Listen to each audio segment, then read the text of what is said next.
The type of person all demons fear. Explanation of the world of demons and spirits. Welcome back, everyone, to Mind Podcast. People with a kind and virtuous heart are always avoided by demons, who dare not come near. If a practitioner still encounters demons, it means that their cultivation practice is too weak. Demons may oppress and mock you. Why is this? Because your cultivation practice is false and insincere, only for appearance's sake, not genuine spiritual practice. Everywhere humans reside, whether inhabited or uninhabited, there are demons present. Their numbers exceed the population of humans. Humans and demons coexist in the same space. This is a fact. However, although they share the same space, they exist in different dimensions, so they can coexist without interference. A person's house could overlap with a demon's dwelling, yet neither obstructs the other. The walls of a human house do not hinder demons. They can pass through them, but they cannot pass through the walls of their own homes. Similarly, we can pass through a demon's wall without obstruction. There are many demons, as well as spirit gods, who pass through people's houses in cities, towns, and villages every day. Because the positive energy yang during the day is too strong, demons avoid appearing. Since all demons fear sunlight, they only emerge at night, usually around dusk when the sun sets. However, there are not many demons then. When are they most abundant? Generally, around 11 p.m. to midnight, there are many demons and spirits on the streets. It's very lively. Just as humans have shops and streets, so do demons have their shops and streets. In truth, people often see demons but are unaware of it. If we reflect calmly, we have probably encountered demons before. Sometimes when we are at home or in a room and suddenly feel uncomfortable, chilly, and our hair stands on end, what is happening? That is an encounter with a demon, as their energy waves affect us. Science refers to this energy as a magnetic field. When our magnetic field interacts with theirs, if our magnetic field is strong, they won't be able to disturb us. However, if our magnetic field is weak, we will be disturbed. When disturbed, you will feel uncomfortable. They can disturb us, but we can also disturb them. When our magnetic field is too strong, they will have to stay away from us and dare not come near. Why is that? Because being near us makes them feel uncomfortable too. That is why scriptures often say that when a practitioner's efforts become truly effective, within a radius of 40 miles, evil spirits and malevolent entities will avoid them. Why? Because the magnetic field of that person is too strong, and when the demons enter it, they feel discomfort. Power of the magnetic field can extend up to 40 miles, but they must retreat beyond this range. If a practitioner still encounters demons, it means their spiritual cultivation is too weak. Demons may oppress and mock them. Why? Because their spiritual practice is superficial, not genuine. It is only for outward appearance. Inside, their mind is still filled with greed, anger, ignorance, and arrogance, so even demons look down on them. In such a case, rather than people fearing demons, demons fear people more. Haven't we often heard that people fear demons by 3 parts, but demons fear people by 7 parts? Yet many people are still afraid of demons, which is quite strange. It should be the other way around. Demons should fear people. Why would people fear demons? You must know that if your heart is righteous, demons will avoid you by 3 parts. Demons respect good people. When your heart is pure, upright, compassionate, and calm, demons and spirits will revere you. How could they dare to harm you? Among the demon and spirit realms, there are many different kinds of demons. Benevolent spirits that support you are considered good demons, working to help others. Harmful spirits that seek to disrupt and harm people are evil demons.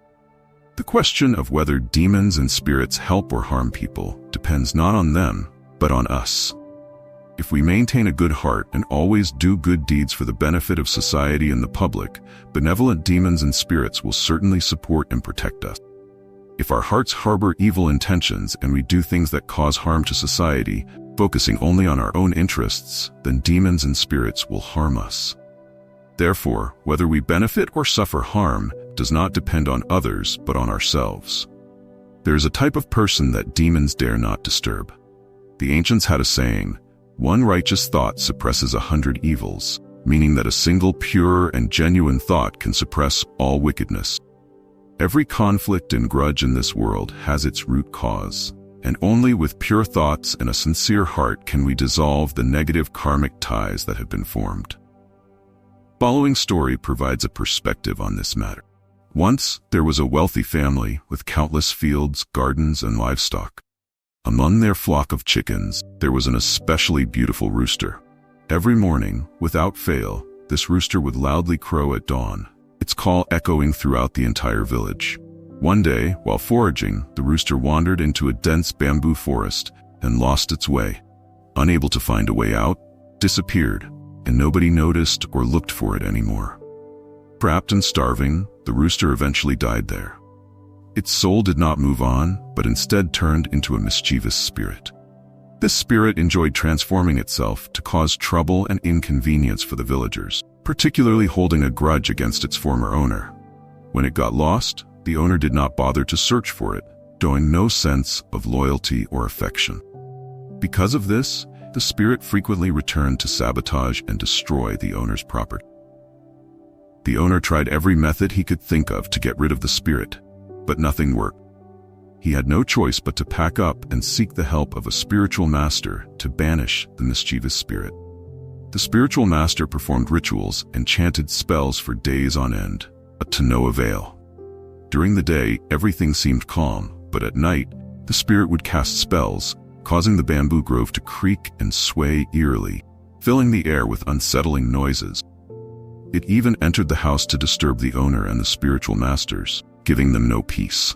Eventually, everyone gave up, shaking their heads in defeat, and left.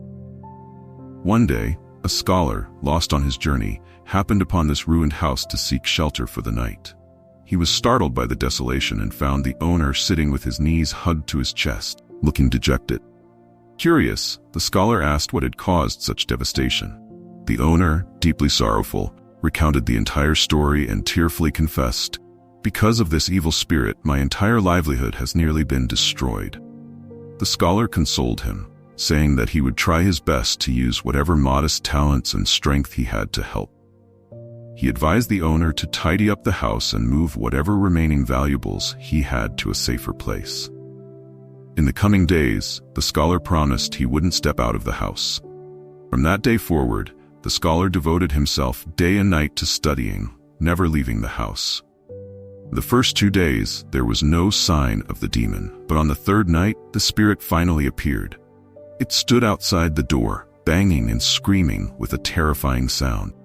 However, the scholar remained completely calm, as if nothing unusual was happening.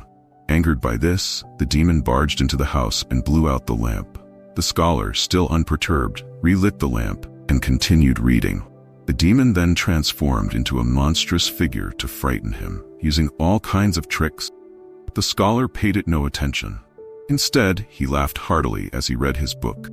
Completely unfazed, frustrated, the demon transformed into a giant snake and coiled itself on the bed, raising its head in a threatening posture. Yet the scholar pretended not to notice, standing up and leisurely walking around the room, his eyes never leaving the pages of his book. Seeing that none of its tactics worked, the demon turned into a beautiful woman, attempting to seduce the scholar by clinging to him.